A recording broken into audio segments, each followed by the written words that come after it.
The Christmas lights of Beverly Hills twinkled with a cruel irony that winter evening in 1995. Inside a modest hospital room, far from the glitz of the Sunset Strip where he'd once reigned as entertainment royalty, Dean Martin lay in his final hours. The man who had made millions laugh, who had crooned his way into America's heart, who had stood shoulder to shoulder with Frank Sinatra and Sammy Davis Jr.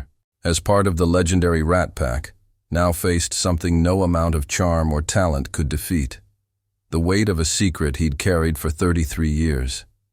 But before we dive into the heartbreaking confession that would change everything his family thought they knew about him, if you're moved by true stories of redemption, guilt, and the human condition, make sure to subscribe and hit that notification bell. These real-life stories deserve to be heard, and your support helps us continue sharing them. Now let me take you back to where it all began. Dino Paul Crocetti was born in Steubenville, Ohio, in 1917. The son of Italian immigrants who dreamed of a better life in America. His father, Gaetano, worked in the steel mills, his hands perpetually stained with oil and rust. His mother, Angela, took in laundry to make ends meet. Young Dino grew up speaking Italian at home, English in the streets, and the language of survival everywhere else. By the time he transformed into Dean Martin, he'd already lived a dozen lives. He'd been a bootlegger's driver during Prohibition, a boxer who fought under the name Kid Crochet, a card dealer in illegal gambling dens, and a crooner in smoky nightclubs where the whiskey flowed and questions weren't asked.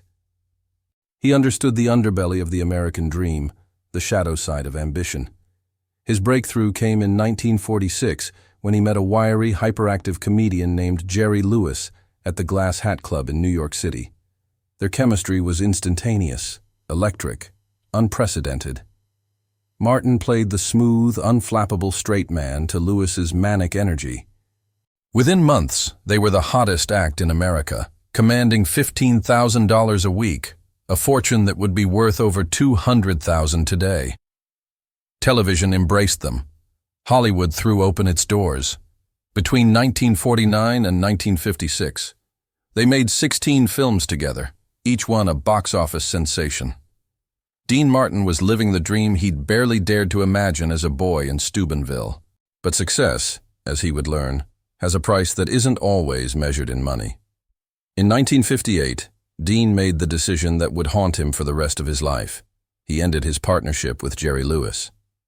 On the surface, the split seemed inevitable. Creative differences, they called it. Dean wanted to be taken seriously as an actor and singer. Jerry wanted control of their productions. The entertainment press portrayed it as a mutual professional decision between two men who'd simply outgrown each other. The truth was far more complicated.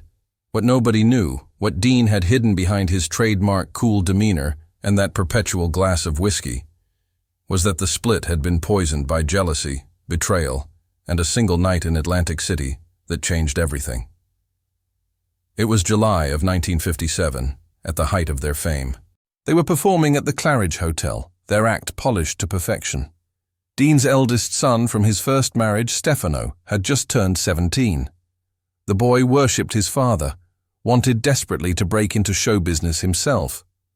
Dean had arranged for Stefano to watch from the wings, to see the magic up close. After the show, there was a party in Jerry's suite. Champagne flowed. Industry executives mingled with starlets and hangers-on. Dean left early, as he often did, claiming exhaustion. He told Stefano to stay, to network, to make connections. It was the worst decision of his life. What happened that night in Jerry Lewis's suite would remain murky, told in fragments and contradictions. But the outcome was undeniable.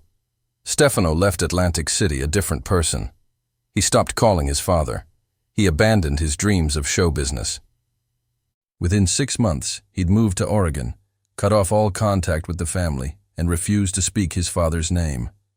Dean had tried to find out what happened. He'd confronted Jerry, who claimed ignorance.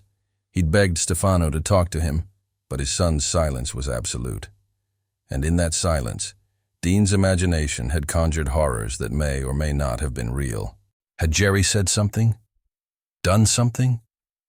Had one of the executives at the party crossed a line with his 17-year-old son? Had Stefano witnessed something that shattered his innocence? Dean would never know for certain, but the guilt consumed him. He convinced himself that he'd failed as a father, that he'd thrown his son to the wolves of Hollywood, that his ambition and ego had made him blind to danger. The easiest target for his rage was Jerry Lewis. Whether fair or not, Dean blamed his partner for whatever had happened in that suite. So he ended the partnership. Publicly, he said it was about creative freedom. Privately, it was about a wound that wouldn't heal. The 1960s belonged to Dean Martin. He shed the clean-cut image of the Martin and Lewis years and reinvented himself as the king of cool. His variety show, The Dean Martin Show, ran for 9 years and became a cultural phenomenon. His music topped the charts. Everybody Loves Somebody, That's Amore, Volare. He starred in the Matt Helms spy spoofs, drank and crooned his way through Rat Pack performances in Las Vegas, and became one of the most recognizable faces in America. But those who knew him best saw through the performance. His second wife, Jeanne, watched him retreat into a shell of alcohol and silence. His other children, Claudia, Gail, Deanna, Richie, Gina, and Dean Paul, learned to navigate around the sadness that hung over their father like fog. He never stopped trying to reach Stefano. Letters went unanswered. Birthday cards were returned. Private investigators reported that his son was alive, working construction in Portland, married with 2 children of his own, but wanted nothing to do with his famous father. The rejection was a knife that Dean carried in his chest every single day. In 1987, tragedy struck again. Dean Paul, his beloved son from his second marriage, died in a plane crash during a military training exercise. He was 35 years old. Dean Paul had been everything Stefano hadn't been: present, loving, proud to be Dean Martin's son. The loss destroyed something fundamental in Dean. He retired from performing, withdrew from public life, and retreated into a penthouse apartment in Beverly Hills where he lived like a ghost among memories. He drank more. He spoke less. He waited. Which brings us back to that hospital room in December of 1995. Dean's daughter Deanna sat beside his bed, holding his hand. The doctors had said it was a matter of days, possibly hours. Lung cancer and emphysema had ravaged his 78-year-old body. But his mind remained sharp, and something in his eyes told Deanna that he needed to speak. "I have to tell you something," he whispered, his voice barely audible above the beeping of monitors. "About Stefano." Deanna leaned closer. She'd grown up in the shadow of her lost brother, the mysterious figure whose absence had shaped their entire family. What Dean confessed in the next hour would rewrite the entire narrative.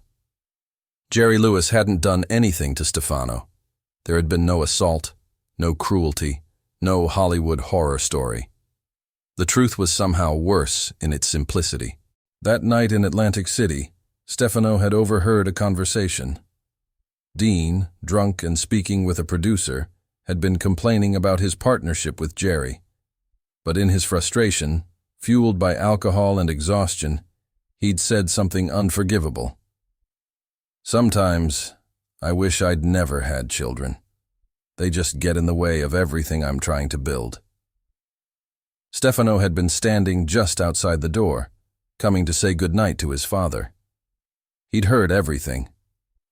Dean had been venting, speaking out of momentary exhaustion, saying something he didn't mean. But a 17-year-old boy didn't understand nuance. He only understood that his father, his hero, wished he'd never been born. "I destroyed him with words I didn't even mean," Dean whispered to Deanna, tears streaming down his weathered face. "And then I was too proud to apologize, too scared to admit what I'd done. So I blamed Jerry. I blamed Atlantic City. I blamed everyone but myself." For 38 years, Dean Martin had carried this secret. He'd ended the most successful partnership in entertainment history over it. He'd rebuilt his entire career as penance. He'd tried to be a better father to his other children, though the guilt made him distant. And he'd never, not once, been honest about what really happened. I wrote him a letter, Dean continued, his voice breaking. 2 weeks ago. I told him everything. I told him I was dying, and that I was sorry. I told him those words didn't mean anything, that I was drunk and stupid, and I'd give anything to take them back. Did he respond? Deanna asked, her own tears falling freely. Dean shook his head. No. But I don't blame him. I just needed him to know that it wasn't his fault. None of it was his fault. It was all mine. Dean Martin died on Christmas morning, 1995, at 5:30 in the morning. His funeral was attended by hundreds, including Frank Sinatra, who was too grief-stricken to speak. 3 days after the funeral, Deanna received a call from a man with a cautious voice. It was Stefano. He'd received his father's letter. He'd driven from Oregon to Los Angeles, but arrived too late. I wanted to tell him I forgave him, Stefano said quietly. I wanted to tell him I understood. I was young. He was overwhelmed. We both made mistakes. They met for coffee in Santa Monica. Stefano was 55 years old, gray-haired and weathered, with his father's eyes. He showed Deanna pictures of his children and grandchildren, a whole branch of the Martin family tree that had grown in secret. I wasted 38 years being angry, Stefano admitted, and he wasted 38 years being guilty, all because neither of us could just talk to each other. The letter Dean had written became a family treasure. In it, he'd concluded with words that now served as both his epitaph and his final gift to his son. Success means nothing if you lose the people who matter. Fame is a poor substitute for forgiveness, and pride is the most expensive thing a man can own. I'm sorry I paid for mine with your childhood. I love you, Stefano. I always did. If this story touched your heart, please take a moment to like this video and share it with someone who needs to hear it. Sometimes the bravest thing we can do is admit our mistakes before it's too late. Dean Martin learned that lesson in his final days, but the rest of us still have time. Subscribe for more true stories that remind us of our shared humanity. And remember, the people who love us are waiting for us to be honest, to be vulnerable, to be real. Don't wait as long as Dean did.